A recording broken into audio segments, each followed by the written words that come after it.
guys! Welcome to my vlog. Andito nga tayo sa IT Park sa Sugbo Mercado kung saan dito po kami kakain. At dahil gusto namin kumain ng litson, dito talaga kami nakapili.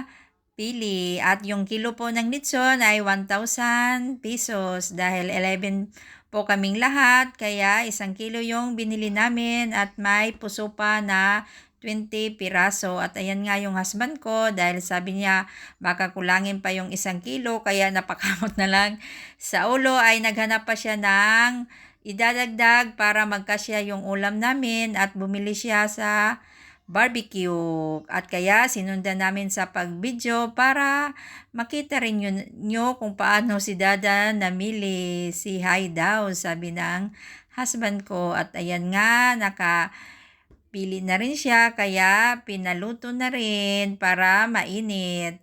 At pagkatapos magkapili ay nagbayad na po yung husband ko at syempre sabay rin hintay sa sukli. Ayan nga yung mga paninda ni ate.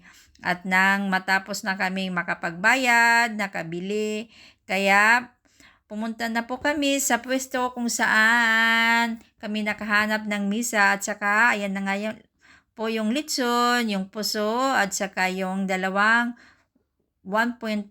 At bago po yan, andyan po kami andyan po kami lahat bago kami nakarating sa IT Park sa Sugbo Mercado.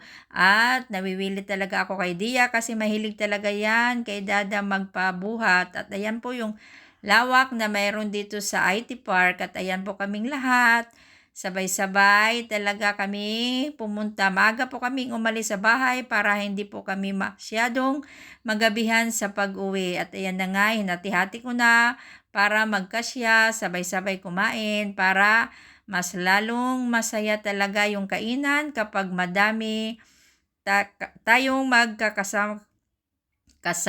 At ayan nga, nabubulol na ako, nalulunok na pati yung laway ko at ang sarap nga naman talagang kumain. At saka, ayan po yung panganay ko, si Robel, hinalo-halo niya yung sisig din. At ayan na yung barbecue. At gusto na talaga ni Dia, ayan ang ingay, gusto na raw niya kumain kaya naghanap siya ng kutsara. At ayan nga si Blair, pagkatapos namin kumain, sabi niya, Mamaan, punta tayo doon para makapag-video at makapag-picture na rin. Mabuti na nga lang po, si Dia ay hindi natakot at nag-upper pa talaga siya at nakapag-picture din. At syempre, hindi rin ako magpapatalo kaya ito na, sumabay na rin ako sa pag-video at pagpa-picture din. Nakakatuwa nga naman minsan na gumala tayo at makakita tayo ng mga ganitong eksena, hindi lang sa pelikula or sa TV or sa cellphone natin makikita kundi personal din. At dahil gumala nga tayo ay nakita rin ni Dia yung mga kaklase niya.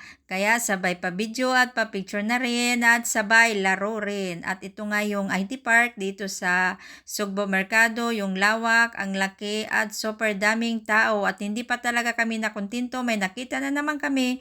Kaya pa video na naman at picture din. Maraming salamat sa patuloy niyong nasuporta. Mag-enjoy lang po tayo and God bless us all. At may pahabol pa talaga dahil sarap din kumain ni Plain.